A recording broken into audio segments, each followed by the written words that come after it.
क्या आपने कभी सोचा है कि माँ बनने की खुशी के साथ साथ कौन कौन से चैलेंजेस का सामना करना पड़ता है?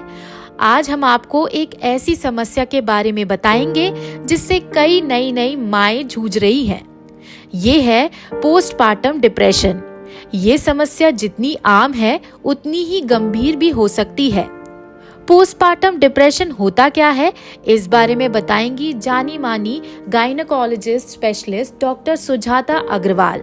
एलांटिस health care hospital south Delhi के नंबर 1 प्राइवेट हॉस्पिटलों में से एक है और यहाँ की gynaecologist specialist doctor Sujata Agarwal ने हमें बताया कि पोस्टपार्टम डिप्रेशन आखिर क्या है। डॉक्टर सुजाता, जो लखनऊ के KGMC से MBBS और MD की डिग्री हासिल कर चुकी हैं, कहती हैं कि ये एक ऐसी स्थिति है जो डिलीवरी के बाद कई महिलाओं को प्रभावित करती हैं।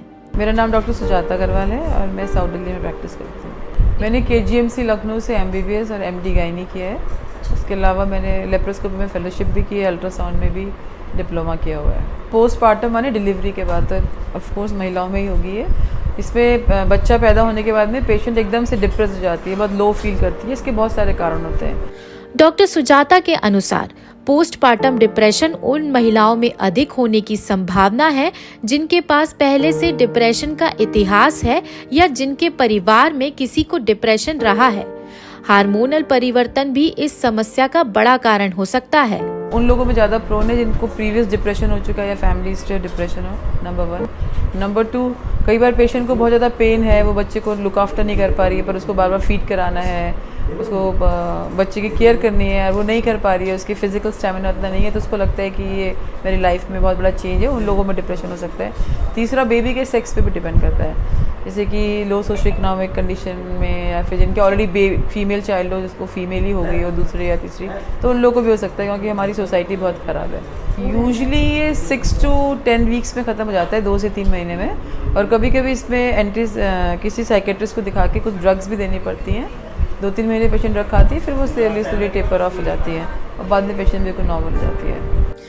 डॉक्टर सुजाता बताती हैं कि पोस्टपार्टम डिप्रेशन के लक्षणों में शामिल है जैसे बिना किसी कारण के चिड़चिड़ापन और गुस्सा, किसी भी काम पर ध्यान केंद्रित करने में कठिनाई, गर्भावस्था के बाद भी लगातार वजन बढ़ना, थकान महसूस होना और आराम करने के बाद भी नींद न आना, पल पर मूड बदलना और बिना किसी बात के रोना, अपने बच्चे की देखभाल में दिलचस्पी न लेना। ये लक्षण माँ बनने के 2-3 महीने बाद दिख सकते हैं और अगर हालत गंभीर हो तो साइकियाट्रिस्ट की मदद से दवा भी लेनी पड़ सकती है। पेशेंट बहुत ही हंसेगी नहीं, इंटरेक्ट नहीं करेगी, डल सी रहेगी और बिल्कुल भी खुश नहीं होगी, खाना पीना में भी अपना ध्यान नहीं रखेगी, बच्चे को संभालने में भी उतना इंटरेस्ट नहीं दिखाएगी। यही सिम्टम्स होते हैं। इसका ऐसा कोई सिम्टम नहीं है कि BP हाई है या कुछ, it's more of a clinical symptoms. Doctor Sujata का कहना है कि सही काउंसलिंग और दवाइयों से इस समस्याओं का समाधान किया जा सकता है। इसके अलावा परिवार का सपोर्ट बेहद जरूरी है। परिवार वालों को माँ का ध्यान रखना चाहिए, उन्हें खुश रखने की कोशिश करनी चाहिए, हेल्दी डाइट देनी चाहिए और प्रॉपर बेड रेस्ट देना चाहिए। बच्चों को संभालने में माँ की मदद करें और अगर उन्हें दर्द होता है तो पेन किलर दें। काउंसलिंग, पेशेंट को खुश करना कोशिश करो, खुश करो, सपोज उसको हेल्दी डाइट दो, उसकी हेल्प करो बच्चा संभालने में, उसको एडिक्वेट रेस्ट दो, पेन है तो पेन किलर्स दो और उसकी काउंसलिंग करो कि जो भी बेबी है तुम्हारा है, that way it helps. Doctor Sujata ने हमें बताया कि उनकी खुद की यह सलाह क्यों महत्वपूर्ण है। उनके अनुसार रिश्तों की अहमियत तब समझ में आती है जब हम उन्हें खो देते हैं। वह इस बात पर जोर देती हैं कि पोस्टपार्टम डिप्रेशन से जूझ रही माताओं को हमें समझाना होगा और उनकी मदद करनी होगी।